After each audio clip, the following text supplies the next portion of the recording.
कार्यक्रम और आज का अपनी प्रतिभा को मान सम्मान आप करया एक निमित्त अपना शब्द आपने बीच परिषद करे खास के सर ताली बजाओ भाई जोरदार।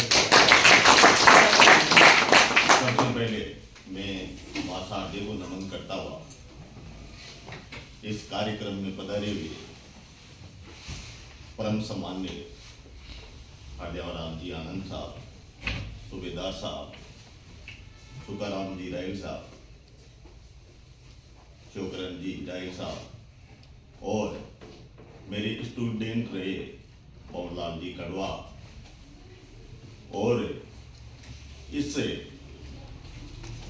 कार्यक्रम के सिरमौर 3 चयनित प्रतिभाओं, प्यारे कंपीटिटर, प्यारी बहनों, आप सभी का मैं हार्दिक स्वागत करता हूं, अभिनंदन करता हूं।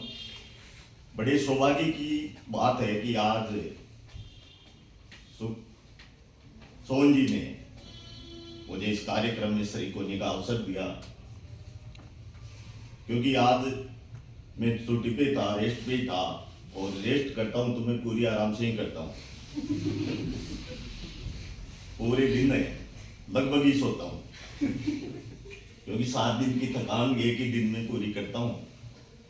तो सोहन जी ने जैसे ही 3:45 बजे कॉल किया तो मैं तुरंत उठा, उठ करके नहा करके इस कार्यक्रम में शरीक हुआ।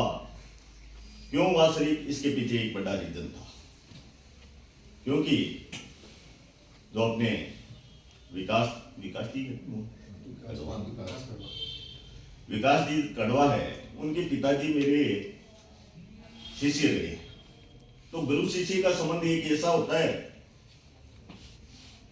कि किसी शिष्य को ऊपर बढ़ते हैं या उसकी फैमिली आगे बढ़ती है तो माँ बाप के बाद में दूसरा नंबर गुरु का आता है, जिनको ज्यादा प्रसन्नता होती है। तो इसलिए मैं तुरंत यहाँ पार्टिसिपेट हुआ। देखिए साथियों, आज तक मैंने मेरे जो प्रारंभिक गुरु थे या जो आदर्श गुरु थे या जिंदगी में जो आगे गुरु मिले, उनको आज भी मैं बहुत ही सम्मान देता हूँ, आदर करता हूँ उसका। और उसी तरह की शख्सियत में आनंद साहब भी एक है। तो सबसे पहले मैं मेरे गुरुओं को एक समर्पित करता हूं कि कौन कहता है तुझे भुला रखा है, तेरी याद को कलेजे में छुपा रखा है, शिक्षा के जिस दीप को जलाया था तुमने कभी उसे आज भी सीने से लगा रखा है। इस शिक्षा के क्षेत्र में 32 साल से जुड़ा हुआ।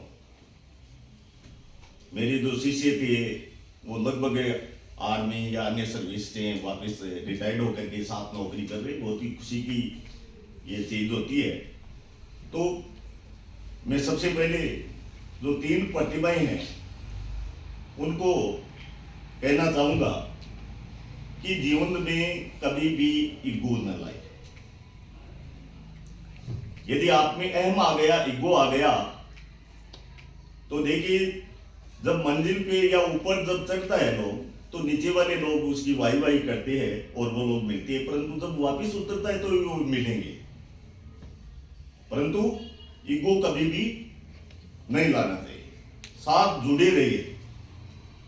तो इनमें से अपने एक में सैन्य अधिकारी बने हैं, बहुत ही खुशी की बात है। शायद डायरेक्ट रिक्रूटमेंट में मेरे हिसाब से गांव में दूसरे होंगे, पहले वो जितेंद्र जी। तो ये एक बहुत ही गांव के लिए अपने सम्मान की बात है कि डायरेक्ट ऑफिसर लाइन में जाना, लेफ्टिनेंट पे पदोन्नति होना। बहनों से मेरी गुजारिश रहेगी कि आप भी शॉर्ट कमीशन में जा सकते हैं। 10+4 शॉर्ट कमीशन में आप 10 साल से आ सकते हैं। शायद ज्यादा करना चाहिए तो 14 साल। तो 10 साल का कोई बहुत छोटा टर्म होता है। एक मेरे साथी थे, उनकी बच्ची थी और अभी उसको शायद 7 या 8 साल हो गए। 2 साल में आ जाएगी। अपने पास की ये मंगलाराम जी पोषक मेरे क्लास फेलो रही है, वो टीचर है। उनकी बच्ची है जो शायद मेजर है अभी, तो रिटायर्ड होके आ जाएगी। तो ये बच्चियों के लिए एक बहुत ही अच्छा विकल्प है। पर जैसे विकास जी कड़वा ने बताया कि कोरोना काल में अपन जब ये एक आपदा थी, तो इस आपदा को इन्होंने अवसर में बुना लिया, और कुछ लोगों ने क्या किया, अपना वेट बढ़ा लिया, बड़े रहे, खाते रहे, परंतु इन्होंने क्या किया, उस आपदा को अवसर के रूप में लिया, विकल्प के रूप में लिया और अपनी मंजिल तक पहुंच गए।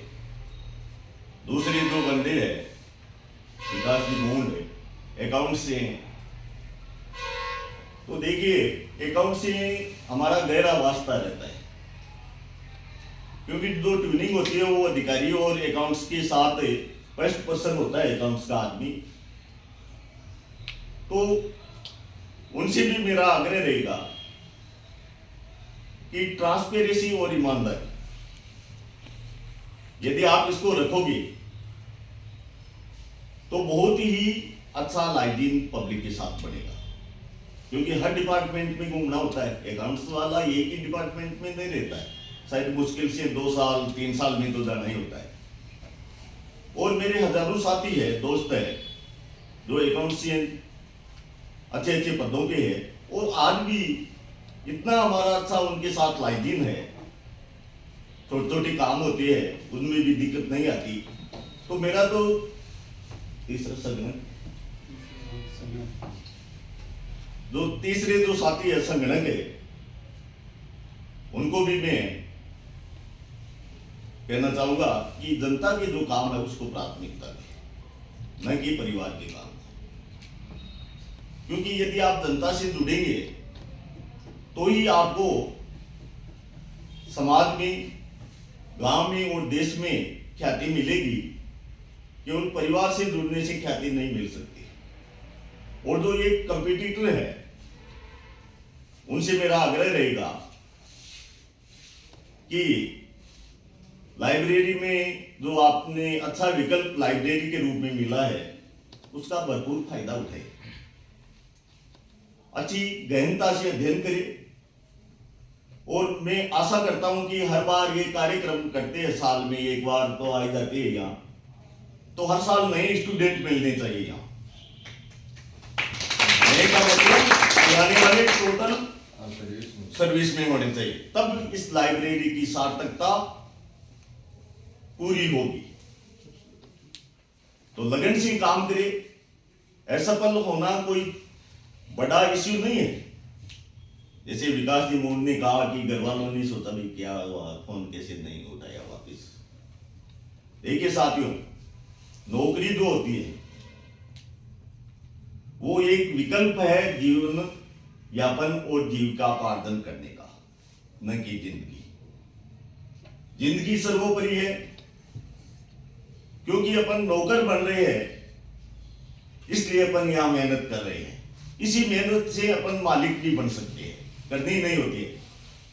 देखिए जो मालिक होता है उसको डिग्री की आवश्यकता नहीं होती, यूजी पीजी। वो से बेटे जैसे शोकरन जी बेटे बिजनेसमैन है, सुख जी के पास बहुत से लोग हैं, तो डिग्री की आवश्यकता नहीं होती। डिग्री की आवश्यकता होती है नौकर बनने के लिए, मालिक बनने के लिए किसी डिग्री की आवश्यकता नहीं होती।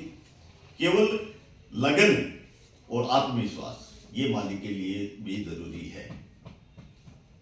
तो आप भी अपना जो कार्य कर रहे हो, आपका कार्य है अभी जो कंपटीशन फाइट करना, तो उसको लगन के साथ करिए और आत्मविश्वास के साथ करिए।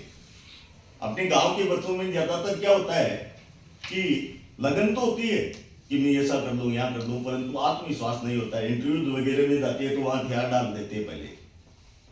और आत्मविश्वास का ये एक सबसे बड़ा गुण है, मैं आपको बताता हूं। आप अपने आप में ये सोच लो कि मेरे से ज्यादा किसी को नहीं आता, चाहे कुछ ही ना आए, परंतु आत्मा में सोच लो कि मेरे से ज्यादा किसी को कुछ नहीं आता, और आप अवश्य उस चीज में सफल होंगे। क्योंकि यदि आप आत्मविश्वास नहीं है, घबराए हुए बोल रहे हो, तो आप जो आ रहा है वो भी भूल जाओगे। आत्मविश्वास है तो जो नहीं आ रहा है वो भी आने लगेगा। आत्मविश्वास सबसे बड़ी चीज है। कभी भी कोई गलत स्टेप असफलता से घबरा करके नहीं उठाना चाहिए, क्योंकि असफलताएं ही सफलता की सिद्धि होती है। ऐसा कोई व्यक्ति यहां नहीं होगा, मेरे जो सीनियर लोग बैठे हैं उनमें भी नहीं होंगे जिन्होंने असफलता नहीं देखी। सबने देखी, मैंने भी बहुत देखी। मैं भी पहले क्या था, स्टूडेंट था, तो हमारे जमाने में क्या होता था कि कॉलेज जाते थे तब तक तो कोई पता ही नहीं होता था हम क्यों पढ़ रहे हैं। कोई ये नहीं होता था कि पढ़ क्यों रहे हैं, घर वालों ने कह दिया पढ़ना है भाई, हमको पता नहीं था क्यों पढ़ रहे हैं। गणित में sine theta, cos theta, trigonometry ये पढ़ते थे, तो हमको ये इतना ही पता था कि पास होने के लिए ये पढ़ना है। ये नहीं पता था कि जिंदगी में ये काम आता है। परंतु उसके बाद जैसे जैसे समझने लगे, गांव में अनुभव देखा, गांव में मेरे साथ फेल हुए जो बच्चे थे, फेल कैसे, परीक्षा में, जिंदगी में नहीं, तो वो कारीगर बन गए, ठेकेदार बन गए। 5 मिनट में वो निकाल देता है कि 10 बाई 20 का हो, तो यदि 10 फुट गहरा है तो कितना पानी आएगा। अरे मैंने कहा गणित वो यहाँ काम आती है, वो क्षेत्रफल और आयतन यहाँ काम आता है, जबकि मेरे को पता ही नहीं था। और मेरे साथ वाले लोगों को भी शायद उस समय गुरुजी किसी को ये नहीं था कि पढ़ना है, घर वाले कह रहे पढ़ना है। तो आजकल ये बहुत चीजें हो गई, और इनोवेटिव भी रहना होगा। इनोवेटिव का समझ रहे हो, नवाचार। यदि अपन पुराने जीके को और उसको लिए हुए घूमेंगे, नया जो हो रहा है उसको नहीं सीखेंगे, तो जो लाखों की भीड़ है उसमें शामिल हो जाएंगे। इसका प्रत्यक्ष उदाहरण आप लोगों ने भी देखा होगा। नोकिया कंपनी का कीपैड फोन आया था, पूरे विश्व में तेल का मचा था, परंतु वो समय के साथ नहीं चले, और आज उसका कोई नाम लेने वाला ही नहीं है। तो इनोवेटिव रहना है, नवाचार करना है, यूनिक बनना है, और यूनिक बनने के लिए आपको भीड़ से अलग चलना होगा। लाखों की भीड़ है, उसी अलग चलना होगा। यूनिक बनने के लिए इनोवेटिव होना जरूरी है। और बहुत ही खुशी की बात है कि लाइब्रेरी से या अपने गांव से कोई यदि निकलते हैं, आगे बढ़ते हैं, तो पूरे गांव को खुशी होती है। अभी 3 बंदे सक्सेस हुए हैं, तो उसकी खुशी पूरे गांव को है। इनको तो है ही, इनके परिवार को है, इनके साथियों को है, परंतु पूरे गांव को है। परंतु बेरोजगारी किस हद तक बढ़ चुकी है, इसका समाधान मेरे हिसाब से तो है नहीं, केवल मेहनत के सिवा। चाहे किसी क्षेत्र में मेहनत करो आप, चाहे बिजनेस में करो या अपने सर्विस लगने में करो, मेहनत के सिवा ये एक बहुत दुखद घटना ही मानता हूं मैं कि बहुत ज्यादा बेरोजगारी। और इसका मुख्य कारण क्या है कि सभी लोग नौकरी, कोई मालिक बनना ही नहीं चाहता, सब नौकर बनना चाहते। तो आपके लिए मैं एक चीज अंत में कह देता हूं बेरोजगारों के लिए कि आप कठिन मेहनत कीजिए, अपना जो लक्ष्य है उसको पाने के लिए कड़ी मेहनत कीजिए, क्योंकि हम ये आपको एक विकल्प दे सकते हैं, लाइब्रेरी दे दिया या सुविधा दे सकते हैं परिवार वाले, और मेहनत करना आप लोगों के हाथ में है। क्योंकि करीब के रिश्ते दूर के झगड़े निकले, फूलों में पले वो भी कफन ओढ़े निकले। मेरी तो बात ही न पूछो दोस्तों, जिन्हें मैंने कांच के टुकड़े समझे वो हीरे निकले। आपको बहुत बहुत धन्यवाद। जय हिंद, जय भारत।